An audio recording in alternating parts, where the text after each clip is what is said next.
Welcome back! Another lesson video coming back at you. I hope you're having a great...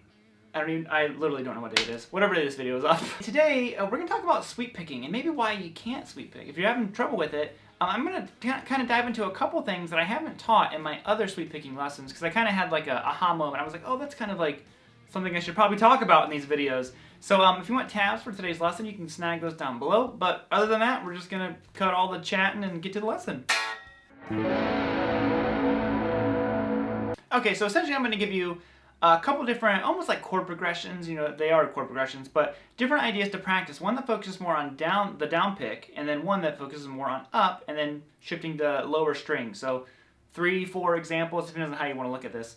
But the first thing we're going to do here is a pretty simple one, and we're going to focus on 3-string ones. So I do recommend, if you are not familiar with sweeping, start with 2-string arpeggios. I have one like sweeping for beginners, an old video I did, which I think will kind of get you on the right track. Now, if you've already kind of progressed past that point, like for example, if you can play the intro to Miracle Man, because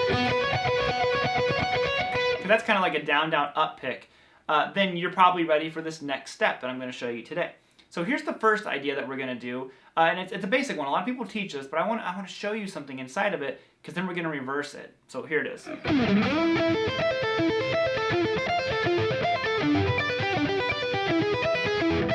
Okay, so there's the idea. I could probably play it cleaner. And I'm not focused on how fast I can play this because we want to get the technique down. Sweeping is all about the coordination and just having this smooth, even flow across the attack of the notes. And this is really where it becomes very difficult. Now, this example here focuses more on the down pick of this.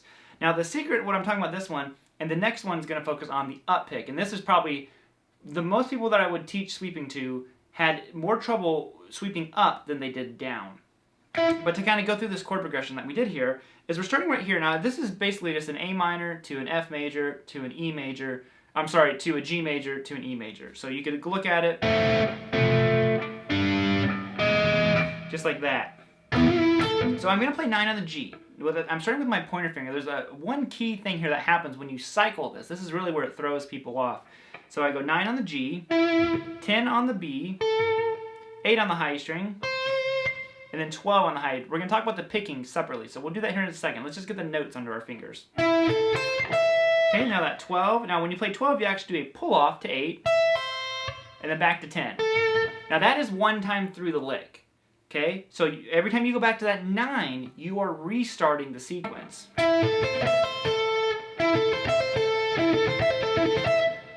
Here's where people kind of like get tripped up with sweeping. So when I'm playing this, my picking is, on paper it's confusing because it goes down, down, down, up, up.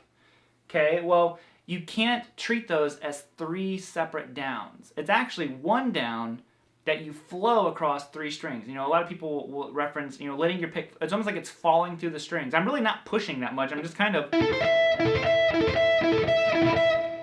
I'm just letting my pick fall through the strings, just like I said, you know. So that's the biggest thing. Get to where this is 1 motion and not 3 motions. You know, because a lot of people want to go like this.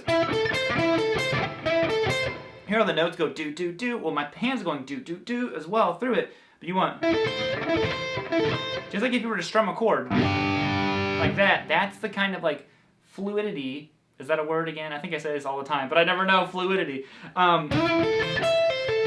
That you want from this. Now, the part that trips people up as well is this. So watch, when I'm sweeping, going to higher notes, so I'm going to call it down this way because it's kind of down towards the ground, my pick angle changes, okay? So see, I'm going like this. I turn my wrist a little bit. Now, I'm kind of over-exaggerating it for the purpose of the video, but when I change directions, I switch. So my pick is angled this way. So like if this is the string, my pick is angled like this when I'm going down. That way there's less resistance. You kind of need this to get this fluid sound of sweep picking. Now, whenever I have to descend or go up, I angle my pick the other way. Boom. That way it's not fighting against the strings. You can't keep your pick just one direction the whole way. I mean, maybe someone like Steve Morris can, but he's alternate picking a lot of this stuff. So, and like I said, when you look at my hand, you might not see it happening because it's like micro adjustments. I'm not really like twisting my wrist left and right like this. I'm actually kind of like going real slow. It's actually more of my finger. I just kind of like twitch my finger a little bit and it changes the angle of the pick.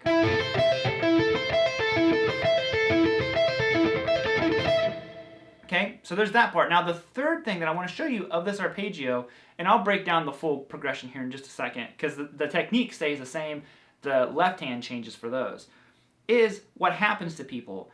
And they misplace a down and an upstroke, and it ruins the whole arpeggio and just wrecks the whole, flow of the thing for you. So like I said, it goes like this. It goes down, down, down, up, pull off, up. Now the reason why I wanted to reference that is the end of the arpeggio is because your picking has to start over again. A lot of people want to go like this. Down, down, down, up, pull off, up, up. Don't do that up, because what happens is you have to go back to the string, so your hand will end up having to bounce and loop to get back to that next string. You can't do that. You have to go down, down, down, up, pull off, up. Down, down, down, up, pull off, up. So this one ends on an up, and your next one starts on that down. It's very crucial to getting this 3-string arpeggio down. If you really wanted to have that flow,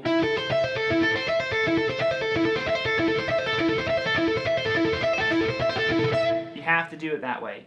Now the next chord that I did was an F major, and the shape changes here a little bit. Okay, so I'm going to go 10 on the G to 10 on the B. Now I'm rolling my finger here, which is a challenge all of its own, but my right hand technique stays exactly the same. So 8, and then all the way up to 13 now. There's actually only one note different between F major and A minor. All I'm changing is one note. Okay, so we have A minor, F major. Now we go to a G major. Okay, so I'm starting on 7 now. So 7 on the G, to 8 on the B, 7 on the high string, 10. Now with these 3 shapes, those are the 3 most common arpeggio shapes that you're going to run into. Like I said, my technique never changes. The pull-off is still in the same spot. My picking is always down, down, down, up, up. Like I said, we're favoring the down pick here. We have 3 downs, 2 ups.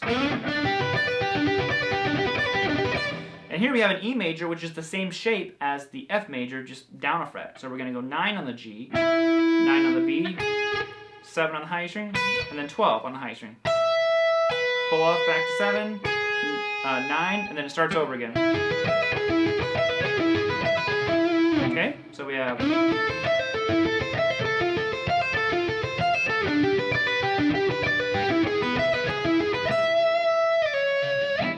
And there's that one. Now let's focus on the next one, which is going to favor the upstroke. Alright, so the next one looks like this.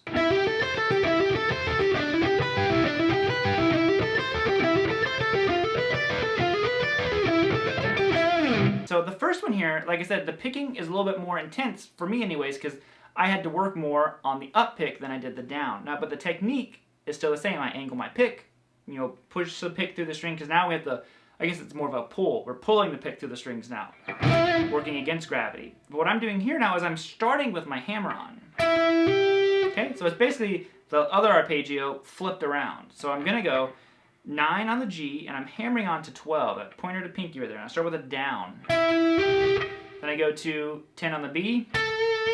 Now here's where the picking changes. We had 2 downs, and it's going to be followed by 3 ups. We're going to go to 8 on the high string, which is an up, 10 again on the B, which is an up, and then 12 again on the G, which is an up. So it goes down, hammer, down, up, up, up.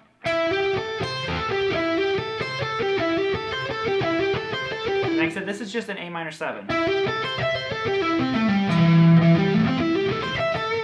Okay, so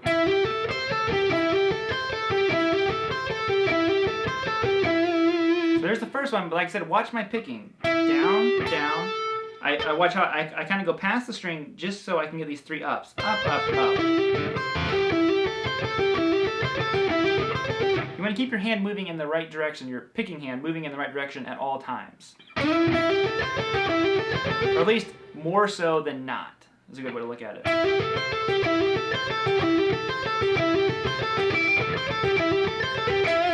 Okay, shifting down.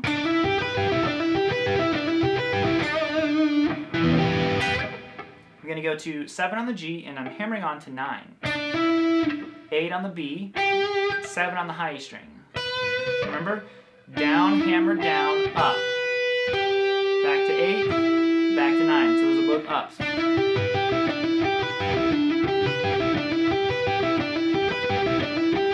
Okay, have fun with these. Change notes. Don't even use theory. Just change things chromatically. Like if I went like this.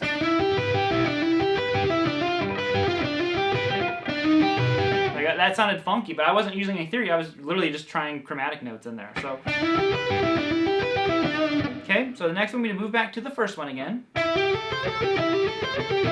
Same thing. I'm going to break that down. It's identical to the first one. Second one. First one again. All right, in the final section here, there's like a very slight variation from that first arpeggio. I go like this. I think I said it was B minor 7. It's not a B minor 7. I forgot I changed that one note in there.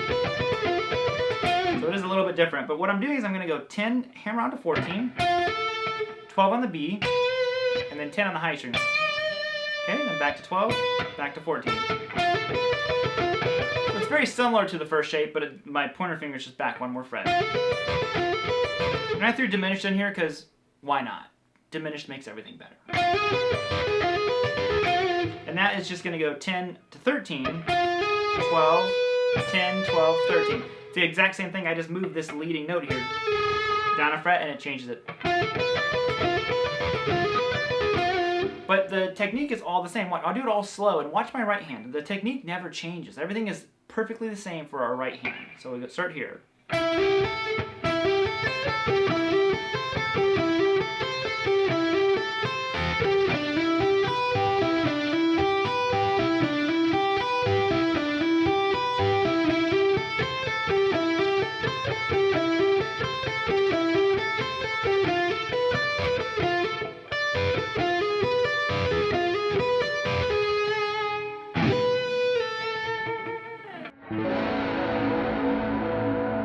Alright gang, that's going to be it. Thank you all so much for tuning in. Hope you enjoyed this. Like I said, a couple different ideas there for you, hopefully. And other than that, I'm going to bounce on out of here. Hope you all have a great day.